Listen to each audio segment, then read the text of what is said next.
This is the Practical Homeopathy Podcast, episode number 80 with Joette Calabrese. This is Joette Calabrese, and I'd like to welcome you to the Practical Homeopathy Podcast. Women and men worldwide are taking back control of their family's health and learning how to heal their bodies naturally, safely, and effectively. So, if you're hungry to learn more, you've come to the right place. Stay tuned as we give you the tools and the inspiration you need as I share my decades of experience and knowledge using this powerful medicine we call homeopathy.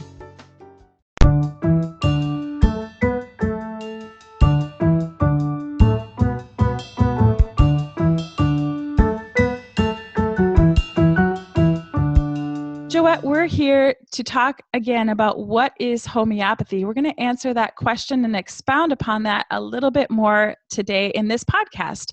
Yes, that's right, Kate. The reason that I wanted to expound on this a little bit more is because last time when we discussed what is homeopathy, I gave more of a history of homeopathy so that people can understand what's behind the story and also what to say to folks. This time, I would not urge people to get too involved in explaining this, but sometimes we want to have a better understanding ourselves. And should we come across someone who wants a little more explanation, that's what I wanted to offer today, just to get a little bit clearer about what homeopathy is. So in the Gateway 2, we talk about this very question, what is homeopathy? And I know the reason that you put that in there is because you wanted to give people tools that they can use when they're asked that question. So I know that you wanted to talk about what you've written in your Gateway 2 study guide. Yeah, now Gateway 2 is the second group that follows after taking Gateway 1, which is a study group. And these are all virtual study groups for those of you who don't know what is available for learning experiences. So it can be virtual or it can be some ladies or men. We've had a group of men getting together in their home and going through these study guides. It's a really great resource for people who want to learn more about homeopathy. So I know you wanted to dive into that book just a little bit. Yes. So this is what I've written. I'm going to read directly from the book, page 35. Homeopathy is a system of medicine that's fundamentally different from conventional allopathic medicine. Whereas allopathic medicine focuses on suppression of symptoms, generally, homeopathy seeks to correct the underlying imbalance that caused the symptoms in the first place. Homeopathy achieves this by strengthening the body's own defenses, thereby allowing the body to heal itself. Another way to explain homeopathy is that it works on the principle that like cures like. This principle says that any substance that can cause illness in a healthy person can cure that illness if manipulated in such a way as to minimize the toxic properties and leave only the curative ability. And that's done, of course, through homeopathic medicines.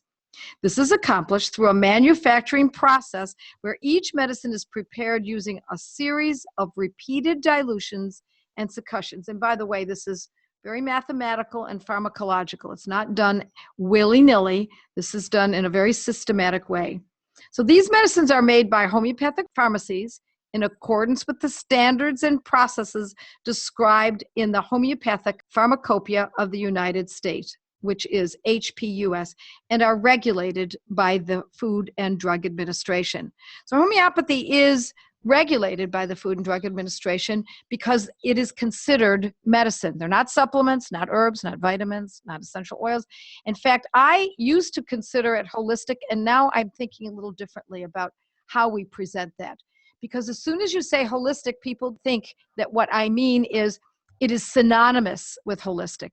And homeopathy is not. It is a very specific medical paradigm that does not use conventional drugs. That's really the best way to put this. I think that is the main thing that homeopathy is confused with is they hear the word homeopathy and they think that it means just general natural medicine, including all those things that you mentioned, essential oils and herbs and every type of natural medicine. Don't you think that's the biggest misconception? Well, it's the misconception of someone just hearing the word for the first time. Yes, it's very common. because of the, unfortunately, in the word homeopathy is the prefix homeo. And people think that means home, such as in home remedies. And that really throws off the discussion from that time forward. I remember having a discussion with a friend, 35 years ago, who said homeopathy means holistic. And I said, no, it doesn't. It means it's a specific kind of medicine. And she said, no, it really means it's herbs. I said, no, it really isn't. I don't want to get into an argument with a friend, but you really need to look this up. Now, at that time, of course, there was no internet to look it up, but I even worry about that because hearkening back to the discussion we had in the last podcast was that I don't trust Wikipedia, not for a New York Minute. But if you look it up according to the National Center for Homeopathy and organizations that promote homeopathy, you will get a better definition, of course. But I also want to read something that's from a fabulous book called Nanodynamics. And it's written by Dr. E.S. Rajendran. And I love the way he puts this. He tells us, and it is absolutely so, homeopathy is nanoscience. It's nanomolecular. So I'm just going to read this little section. In the process of scientific evolution, the greatly acclaimed Cartesian mechanistic model is making way for the realities thrown up by nanoscience and the related technology. Now we realize that there is a clear and subtle world present in nanoscience. So nanoscience and nanotechnology accept and realize that particles smaller than the size of 100 nanometer process properties entirely different from that of particles of a larger size. They are capable of showing new chemical and physical properties absent in particles of bigger dimensions. It is observed that these particles smaller than a critical size have different electronic structure, conductivity, reactivity, melting temperature, and mechanical properties. And then he goes on to say that the reason that we know this, that we've been able to experience this or note this, is the recent advent, of course, of nanoscience and its related technology with the advanced electron microscope. We're now capable of seeing the particles that homeopathy has been saying are there for all these 230 years. There's a video on YouTube that I found in the last couple of years, and it actually shows that there's a man, I don't remember his name, but with a large microscope, and he was talking about that very thing that you just said, Joette, that now they can actually see the molecular structure left, say, on the glass of a water that you put some homeopathic remedy in. And they pour it out and they see that molecular structure is left on the glass. And so now with those microscopes, they're seeing these particles. Yes, so it's now become no longer enigmatic. What we're talking about is something that was misunderstood for all these years because there simply wasn't the clear evidence. Now we have the clear evidence. However, having said that, they did not know the mechanism of aspirin for more than half a century, 75 years, yet conventional doctors still administered it regularly. It was only just discovered, the action or the mechanism in aspirin, about, I'm going to say, I'm guessing now, that it was discovered about 25 years ago. But up until that time, it didn't mean they didn't use it just because they didn't understand the mechanism. They just knew that it showed action.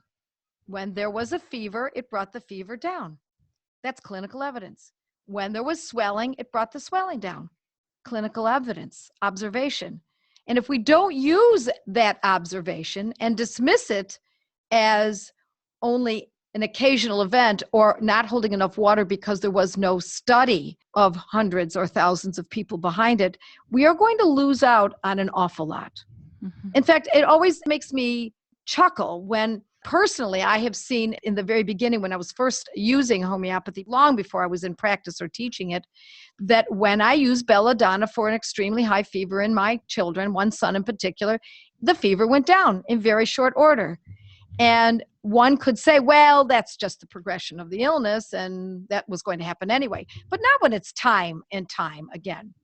So it's not unlike You put the key into your car and you turn it and the ignition goes on. Well, how do you know that was what did it? Well, because every time I do that, it works. How do you know? Well, because I've done it 500 million times and it works. And That's how we know. And you can't necessarily explain how it works. That's right. You just I know nothing about cars. My husband and my sons could tell you everything about cars. I know nothing. All I know is I put my key in, turn it, and it starts. And then I'm on my way. And that's good enough because that's pure observation and logic. And so for those who don't believe in homeopathy, all they need is to be cured of something Right. or observe a cure in someone else, particularly someone who they have a vested emotional interest in. Mm-hmm. So if you see your child suffering and the child is no longer suffering because you've just given whatever, belladonna for the extreme fever or arnica for pain or whatever it might be, and you see it time and again after a while, you kind of have to sit back and show some respect to this medicine. Joette, I wanted to bring up something that I find very interesting.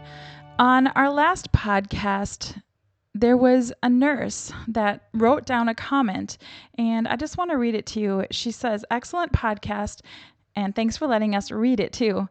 I feel an exciting door has opened for me. I'm a retired pediatric nurse, but have moved away from traditional medicine. I'm a believer in natural cures, healthy eating, staying away from allopathic medicine unless necessary." So what I find fascinating is the number of nurses that I see on your Students of Joette page or writing comments to blogs and podcasts, or even in the study groups that I lead. Almost every study group, there is at least one nurse. And so I find that very exciting. Well, nurses are unique because more often than not, they're in the trenches. The doctors prescribe the drug for, let's say, a chronic condition, because I do have to separate those two. I think that in acute situations, drugs can be life-saving. For chronic conditions, then that's where I think modern medicine falls short. But they're in the trenches, and the doctor prescribes it on the phone or now fax or email or, texting Tablet. or whatever. Yeah, I don't know, because they have to be legal about this, so they have to be very careful. So the nurse administers the medication, and then she's there and she observes. And I've heard many, countless numbers of nurses who say, I see what these drugs are doing. He doesn't see. The doctor doesn't see it. He's not there. He's busy somewhere else. It's not that he doesn't care. It's that that's the structure of medicine and the way it has to be run. So she's seeing the pitfalls. He might see the report. She might report this or that. But observing someone suffering at the hand of a drug, observing someone going downhill at the hand of many drugs, firsthand observation is very powerful. So I would say that in all our study groups, and we have lots of them from all over the world, there's almost invariably always a nurse, usually a retired nurse, who had been in the trenches, as I said earlier, and has seen too many problems associated with drugs and had decided that she was not going to use drugs unless necessary. Now, I also want to say, because that's an important statement, that she said unless necessary. What is necessary? That's a very subjective word. If you ask the prescribing doctor if it's necessary, you think he's going to say, no, this isn't necessary. Of course he's going to say it's necessary because he believes it is. And in his world, it likely is. It's the only choice. But we have to parse that out, pick it apart, tease it apart, and find a way to look at it a little differently, because what might be necessary in one person's opinion is not necessary in another person's opinion. And it depends on your education. It depends on how much time you have put into your own education. Because if a child has a fever of 105, as my child did some 32 years ago, if I had taken him to the pediatrician and not been dogged about it, I'm certain that the pediatrician would have said, this is necessary that we give this child acetaminophen and an antibiotic. But I found that the medicine sulfur 30 brought down the fever within minutes and proved to me, my mother, and one of my closest friends, as we observed my child come out of this high fever lingering for days, that it indeed would have been unnecessary, and that what was necessary was sulfur 30C. So what is necessary? And we want to change that. And it doesn't mean that you don't listen to doctors. I would never say that. I think that they can be very valuable for diagnostics. We do want to bow to their knowledge in that arena, but it doesn't mean that the treatment is always the exact answer. We don't want to be foolish about this, but we have to weigh out the words. We have to weigh homeopathy against allopathic medicine in many, many circumstances. And as a mother or grandmother, that's a hearty, heavy-duty responsibility. But if we take our mothering and grandmothering seriously, this is where it all boils down to separating the girls from the women, the ones with gut, spunk, and moxie from those who are unsure. And don't get me wrong, it doesn't mean you're not going to be unsure when you make these decisions. But if you can hoist up your thinking, your confidence by good training in homeopathy, it's likely that you'll get it right more often than not. Mm-hmm. And by training, I mean self-training. I'm not saying going to college, or go to a homeopathy school. I'm saying that you can learn this, folks, on your own. You can learn this all by yourself, but of course, what I love best is that folks join study groups, which is why I'm happy that you mentioned that earlier, Kate. Because for every person in your study group is a story attached to that person, perhaps 2 or 3 stories, and how they use this medicine and how it worked, or how they used that homeopathic medicine and it didn't work, or it did work. And each of those stories are much more memorable than if you're just reading a book. You will never forget the time that Alice said, when her dog got hit by the car and the dog was screaming and she gave the dog aconitum and hypericum, that the dog was relieved. You'll never forget it. You'll have that image in your mind forever. And then there's Alice and her daughter who are in the study group. And then there's the other group of people who are all telling their stories. And that's how we learn and how we share this information and get this out. And I believe, I personally, and I know this probably sounds trite to some, I have a mission. This is important stuff that we're getting out there. And in case you haven't noticed, I don't monetize my blog. I do teach classes. I do indeed. And I hope that you would commit to them at some point in your journey in learning how to use homeopathy. But my blog is not monetized. That means I don't have any advertisers on it. Because if I had an advertiser on my blog, I'd have to write articles to their products so that it pays for my blog. That's how it's done, folks. And your podcasts, not monetized. And the podcasts are not monetized, nor is Facebook Live. Everything I do, nor does my article in my column in Wise Traditions. It's not monetized. I'm not paid for that. I do it because I need to get this information out there. Then when I give you the information on which homeopathic medicine to use in my articles on the blog, and it's written in blue, and you click on it, and it takes you to either Amazon or Boron, wherever else we can find the medicines, I am offered by these entities to be paid back for every click through. And that's called an affiliate program. And I don't accept it. I said, no, thank you. I don't want that, because I don't want to be giving you information that I will instantly be paid for. My payment is that you do it and you get someone in your family well, or yourself, and you write to me. Tell me on the blog. I want to know about it. Tell the world about it. My payment is to send it off to other people. Get it out there. This is how I want you to help me. This is how you can repay me. I want you to have the burden of knowing that you must get this out there. You must get homeopathy to your friends and your relatives. Teach your children.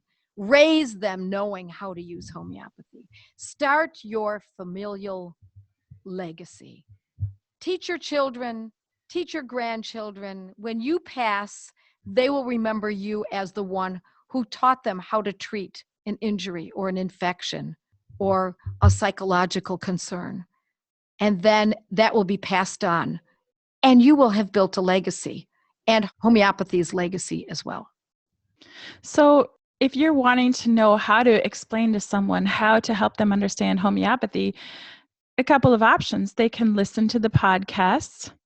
They can get those study guides, the Gateway 1 and the Gateway 2, and take their friends and their family through those study guides.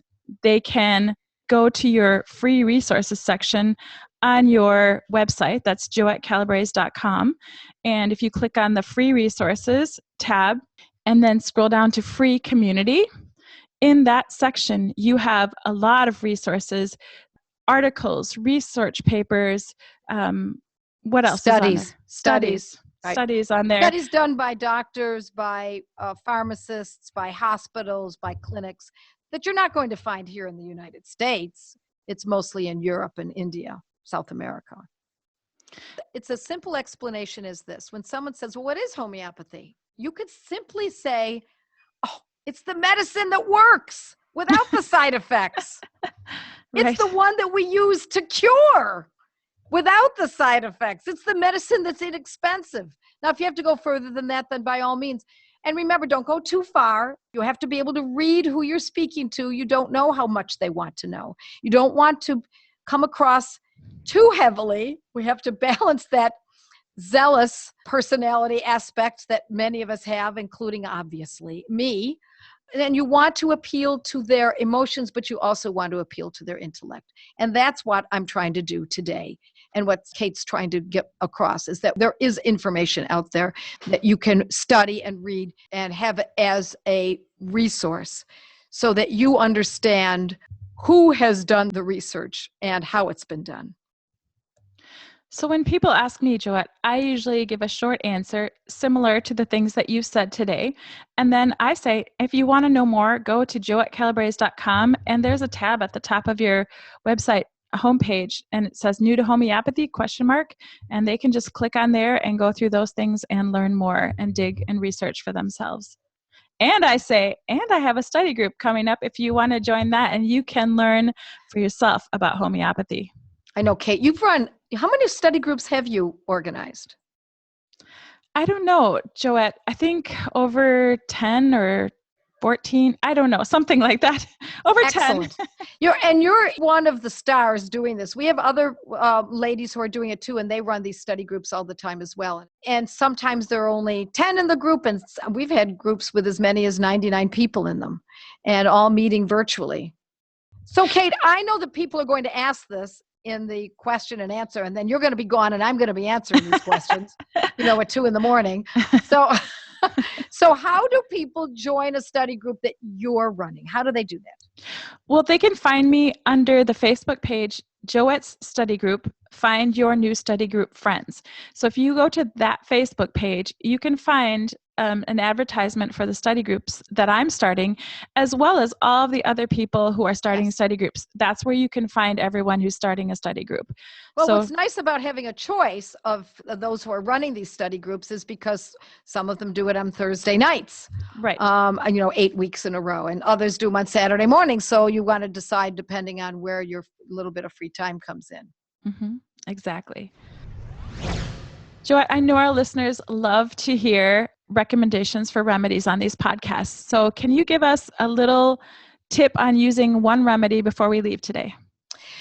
Yes. If you are worried that you are going to make the wrong decisions, if you're worried that your husband is not going to like homeopathy because he's new to it, if you're burdened by being overwhelmed, trying to learn all of this, I'm not talking about a little discomfort. I'm talking about something that is long lasting, that's been a problem. And now you're up at night thinking about it. I would urge those people who suffer from this, not who are just touched by it, but suffer from it, to go to one of the most wonderful homeopathic medicines on earth, and that is Ignatia amara. Ignatia. Second word is amara, Amara. It's named after Saint Ignatius because it's harvested around Saint Ignatius Day. And we use that in a 200 potency, and it helps people who have too much on their minds fall asleep. It helps people who are overwhelmed not feel so overwhelmed. It's more often for women, but it is also a grand medicine for men as well. So remember this, Ignatia. I've written about it many times because it is such a ubiquitous medicine. It has so many places in our day-to-day world that it is a mainstay. And I want you all to remember that it's a mainstay. Not Ignatia 30 can help. Not Ignatia 6 can be useful. Not Ignatia 1M. No, 200 is the potency that I find to be the most efficacious. One time Serena took Ignatia and I feel like it just popped in her mouth and right away, boom, she was changed from taking Ignatia. I remember you telling me about that, Kate. Yeah. It can happen that quickly. It can happen so quickly that it's not even completely swallowed. It's just slightly melting in the mouth and chewed up a little bit. Mm-hmm. I've seen that happen with Buster. When my husband leaves town, Buster freaks. And if he's restless, I don't give him Ignatia. I give him something else. But if he's not restless and he's just kind of sitting at that door pining for my husband, I give him Ignatia.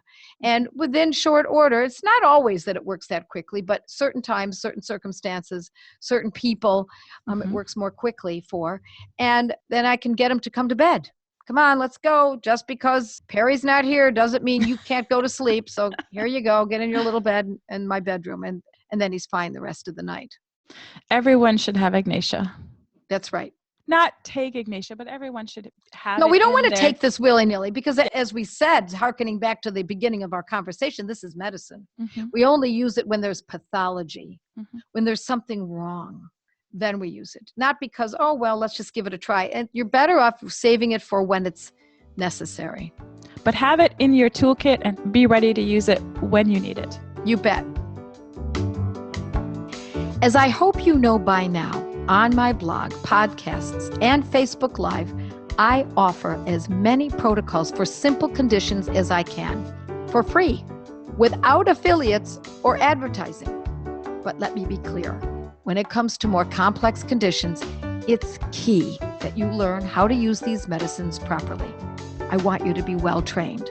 So I save discussions of the more involved methods for my courses in which I walk students through each method with step-by-step training.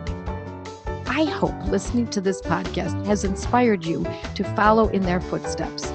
With the proper training, you too can nurture and protect the health of your family and loved ones with practical homeopathy. You just listened to a podcast from practicalhomeopathy.com, where nationally certified homeopath, public speaker, and author Joette Calabrese shares her passion for helping families stay strong through homeopathy. Joette's podcasts are available on iTunes, Google Play, Blueberry, Pandora, Stitcher, TuneIn, and iHeartRadio. Thank you for listening to this podcast with Joette Calabrese. To learn more and find out if homeopathy is a good fit for your health strategy, visit practicalhomeopathy.com.